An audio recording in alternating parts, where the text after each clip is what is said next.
Eu entrei no carro para ir embora com ele. E ele veio me batendo do começo ao fim, de São Mateus até a nossa casa.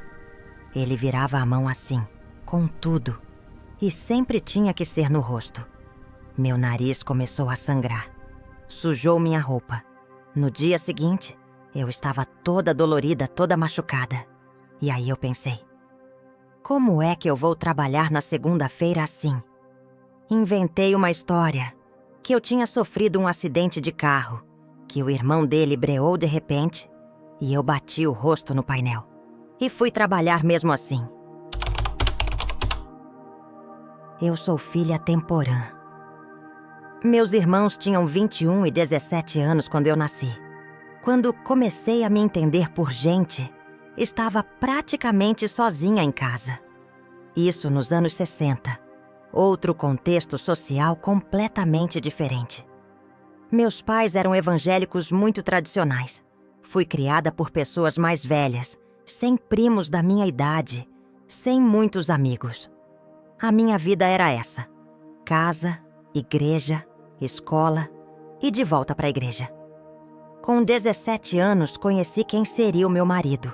Tinha ido para um culto de domingo à tarde, voltei para casa. E ele estava lá com a mãe dele. A mãe dele tinha sido vizinha da minha mãe há muitos anos.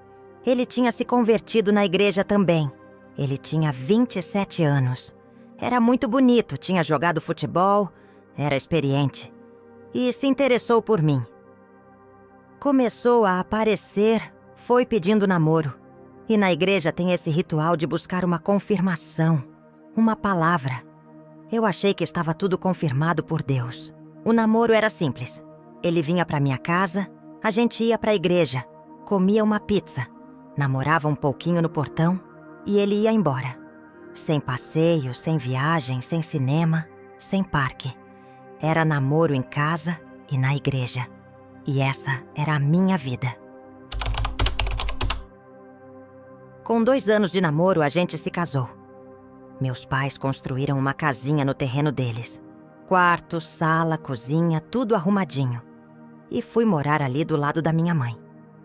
Eu tinha terminado o magistério, mas ainda não trabalhava. Ele era muito protetor. Fazia tudo. A única coisa que eu fazia era cuidar da casa. Lavar roupa, fazer comida. Não tinha amigas, não saía. E logo engravidei do meu primeiro filho. Minha mãe tinha pedido um aluguel simbólico, porque meus pais tinham vendido tudo que tinham para construir aquela casa. Meu pai até vendeu a veraneio, o sonho de uma vida inteira. Ele não se conformava com esse aluguel. No dia que fez 1 mês de casamento, ele pegou o dinheiro, colocou na minha mão e falou: "Vai pagar sua mãe." Foi o pior dia da minha vida até então. Eu chorei o dia inteiro. Ele ficou de cara fechada, bravo, com cara de quem achava um absurdo uma mãe cobrar aluguel da própria filha. Quando eu ganhei meu filho, eles tiveram uma briga horrível por conta do aluguel atrasado. Eu estava no hospital. Quando recebi alta, minha mãe veio me buscar sozinha. Cheguei em casa e a porta estava fechada. Tinha uma galinha trancada no banheiro. Ele queria fazer canja. A casa estava empoeirada. Eu tinha acabado de fazer uma cesariana, tinha 20 anos e fui varrer. Minha mãe perdeu o acesso à minha casa. Eles não se falavam mais. Ela entrava quando ele saía e saía quando ele chegava. Era um clima insuportável. A agressão psicológica já estava presente desde o começo. Ele me afastou da minha família, dos possíveis amigos que eu poderia ter. Mas a primeira agressão física mais violenta aconteceu quando eu ainda estava amamentando. Num dia qualquer de dezembro, minha mãe estava na minha casa e recusou a sair quando ele chegou. Entraram em confronto e ele decidiu: "Nós vamos embora agora." Minha mãe segurou num braço meu, ele no outro. Minha mãe falou: "Não vai embora com esse louco. Ele vai te judiar." Ah, mas eu já estava com um roxo imenso no braço. Ele tinha me dado um murro por causa de uma conversa que eu tive com uma senhora amiga da minha mãe. Aquele foi o primeiro sinal mais claro. Naquela mesma tarde, ele voltou com 2 Kombis, enfiou nossas coisas e nos foi embora para Itaquera. Meu irmão mais velho me abraçou e falou: "Você tem a gente. Se precisar de qualquer coisa, chama." E eu fui. Fiquei lá, isolada, longe da pouca família que eu tinha, sem amigos que nunca tive. Eu passei no concurso para professora da Prefeitura de São Paulo. Escolhi uma vaga na Zona Leste, porque já estava definido que a gente ia morar em Itaquera. Fui chamada para começar em fevereiro, mas o controle continuava. Eu assinava um cheque no valor total do meu salário e dava para ele, porque tinha que pagar a irmã dele, o irmão dele e não sei mais o quê. Eu não via dinheiro. Não ia ao supermercado, não ia à feira. Tudo ele fazia, tudo ele trazia. Eu só saía para trabalhar. Quando engravidei da minha filha, ele decidiu que meu filho mais velho, que tinha 2 anos, ia morar na casa da mãe dele. De manhã ele saía levando o menino e eu ficava sozinha com a bebê. Esse afastamento rompeu o meu vínculo com o meu filho. Ele parecia que só tinha pai. Eu era a empregada da casa. Fiquei 3 meses e meio dentro de casa com a bebê, sem sair para nada. A criança não podia pegar poluição, vento, chuva, nada. Quando voltei a trabalhar, meu filho voltou para casa, mas aquele elo já tinha sido perdido. O menino só queria saber do pai. A vida foi transcorrendo com muita dificuldade. Ele começou a beber. E bebia e me espancava. Do nada, sem motivo, por alguma coisa que eu falasse ou deixasse de falar. Foram muitas e muitas vezes que sangrou meu nariz, que fiquei roxa. Quando minha filha tinha uns 7, 8 meses, o irmão dele ficou noivo. Fomos pra festa. As crianças ficaram em casa com uma empregada da sogra. Lá eu vi uma cena. Ele meio que foi em cima de uma menina, irmã da noiva. Vi de relance. Fui cobrar. Ele veio pra cima de mim com muita violência. Saímos do local. Quando entrei no carro, ele começou a me esmurrar. Saí correndo. Fui até o irmão dele. "Pelo amor de Deus, não deixa isso acontecer. Ele tá me batendo." O irmão interveio, me acalmou. E eu entrei no carro de novo. Ele veio me batendo de São Mateus até a nossa casa. A família dele via tudo. Estavam nos carros atrás. E no dia seguinte eu inventei um acidente de carro para explicar o rosto machucado aos colegas de trabalho. E fui trabalhar. Eu me sentia um lixo de gente. Depois ele vinha com umas migalhas de afeto. E eu aceitava. E tudo continuava do mesmo jeito que sempre. Minha filha tinha quase 2 anos quando chegou o Réveillon. Meus pais vieram passar o Natal e a virada. No dia 1º de janeiro, o almoço era na casa da mãe dele. Como sempre, ele bebeu muito. Emendou o pileque do dia 31 pro dia 1º e estava transtornado. E naquele dia eu falei pra mim mesma: hoje eu não vou apanhar. Isso não vai se repetir. Fui tentar sair de casa com as crianças, para ir à casa da sogra, o único lugar que eu frequentava. Meu filho não queria ir, queria ficar com o pai. Ele acordou e foi em cima de mim como quem chama um cachorro. "Vem aqui que eu vou te bater." Eu tinha falado para mim que não ia acontecer mais. Peguei uma panela de pressão e fui para cima dele. Bati nele. Ele veio atrás, me bateu, rasgou meu vestido. Mas as crianças começaram a chorar e ele as levou para o fundo do quintal. Aproveitei e saí correndo para a rua. Era uma rua estreita, cheia de gente. Vizinhos, visitas. Ele saiu atrás de mim, me puxou pelo cabelo, me trouxe de volta e trancou o portão. Enquanto ele distraía as crianças, eu subi para um cômodo em cima da casa, pulei pelo telhado para a casa do vizinho e caí no terceiro vizinho. Os vizinhos já sabiam o que acontecia dentro da minha casa. Esse vizinho era da nossa igreja. Eles me esconderam. Ele ficou na rua desesperado me procurando com uma criança no colo e a outra pela mão. Eu dei o telefone da minha mãe. A filha do vizinho ligou. Por sorte, só meu irmão estava em casa. Em menos de meia hora, ele chegou. Eles se bateram. Meu irmão me tirou dali, me colocou no carro e me levou para casa de amigos dele que eu nunca tinha visto. Cheguei lá com o rosto todo machucado, o vestido rasgado, destruída, mas decidida. Eu tinha decidido que não ia apanhar mais. Meu irmão me levou para a delegacia da mulher, uma das primeiras no Parque Dom Pedro. Prestei queixa. Passei pelo exame de corpo de delito. O médico perguntou o que eu fazia. Falei que era professora, ele era motorista de táxi. E o médico disse: "É por isso, ele quer te humilhar, te rebaixar de todas as formas." Mas depois veio o telefonema da igreja. Um representante. Porque a igreja que eu frequentava era muito conservadora, muito tradicional.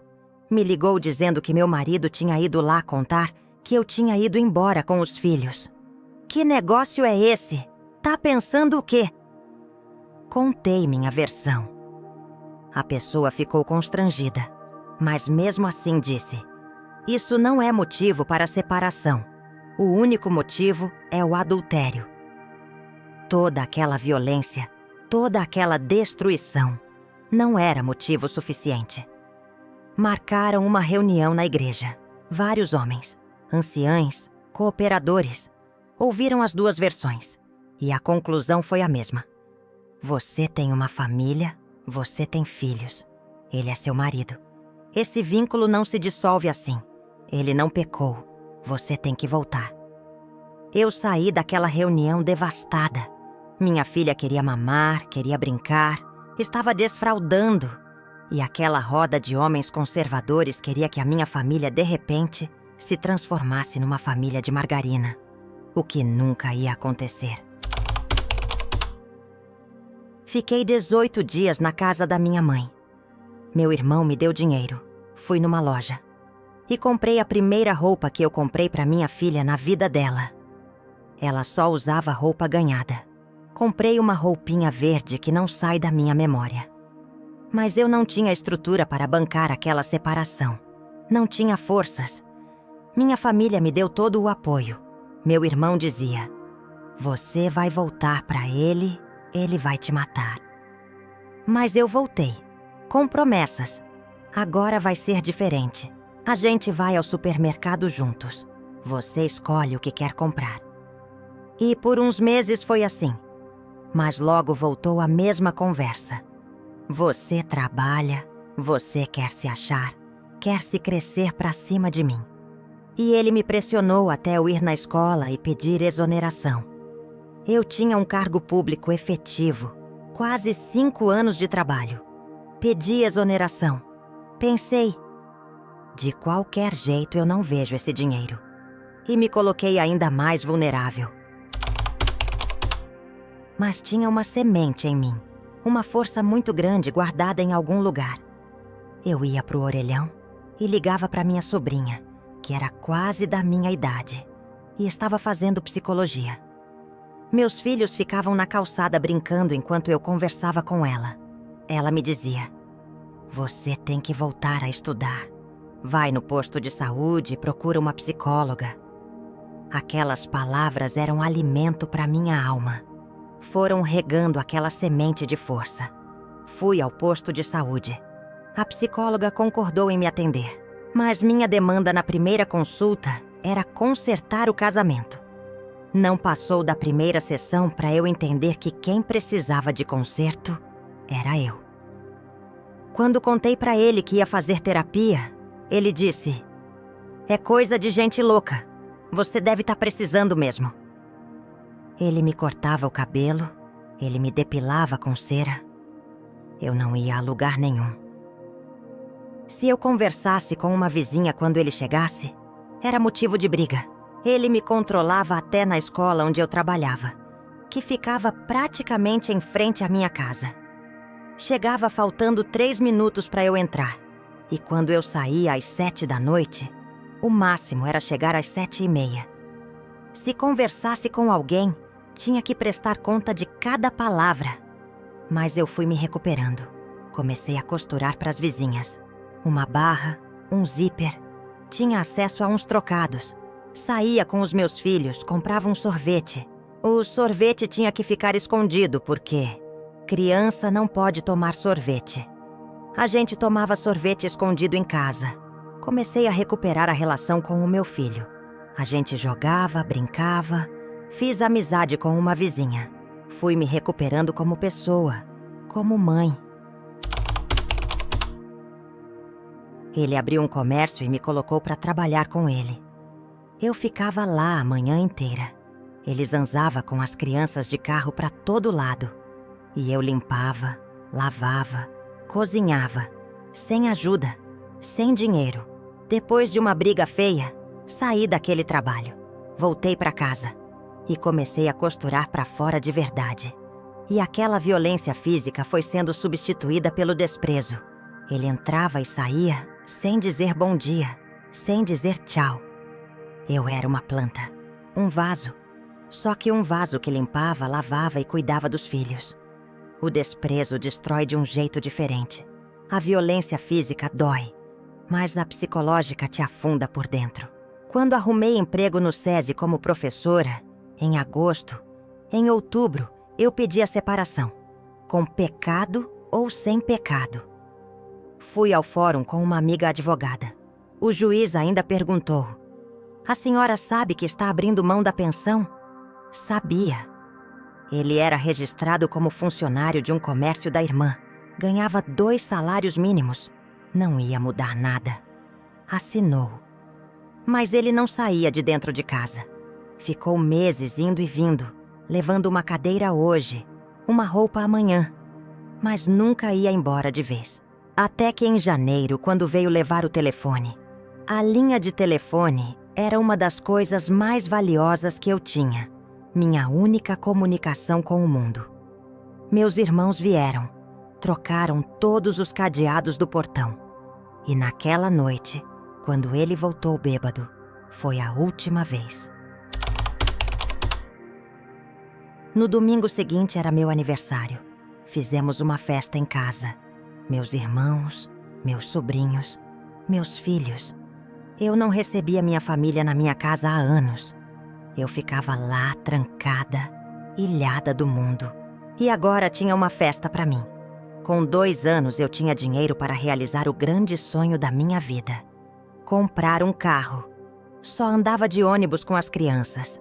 Passava meu filho enorme por baixo da catraca para economizar passagem. Comprei um Fusca. Era um amor na minha vida. Não tenho vergonha de dizer que era um objeto. Mas foi desejado por 35 anos. Fiz cursos, prestei concursos, passei em 2. Cheguei a acumular 3 empregos. De manhã, de tarde e de noite. Não aguentei muito tempo, mas foi o suficiente para sair do apartamento popular e comprar uma casa maravilhosa, onde cabia minha família inteira e todos os amigos que eu pudesse chamar. Fiz faculdade de pedagogia. Viajei de avião pela primeira vez com os meus filhos. Fui pra praia, recuperei amigos. Fui efetivada novamente na rede pública. E vivi a lua de mel comigo mesma. Uns 5 anos inteiros aprendendo a me conhecer, sem pensar em ninguém mais. Depois de um tempo, a carência bateu.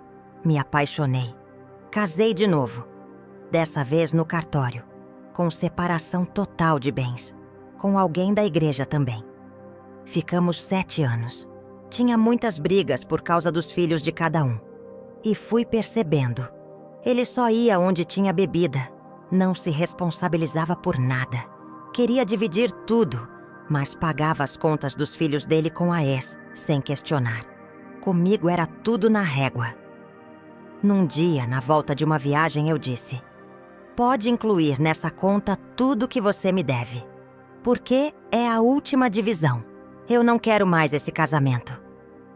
Fui para terapia, dessa vez por bastante tempo, porque eu podia pagar, e me recuperei. Quando a separação foi saindo, até senti uma dorzinha, aquela coisa de Quem é esse sujeito que se dá o direito de me perder? Mas passou rápido. Eu acabei de completar 60 anos e celebro a minha vida todos os dias. Fiz a viagem dos meus sonhos, vou a lugares culturais. Tenho amigos com quem falar de coisas que eu gosto. Sou fotógrafa amadora e isso me enche de alegria, me valoriza. Eu me sinto gente. Eu me sinto uma mulher inteira. Não preciso de nenhum pedaço que me complete. Estou inteira. E eu desejo que essa história sirva para alguém que ainda vive uma dificuldade parecida. Existe vida depois do divórcio. Existe uma vida muito boa quando você se livra de um relacionamento abusivo.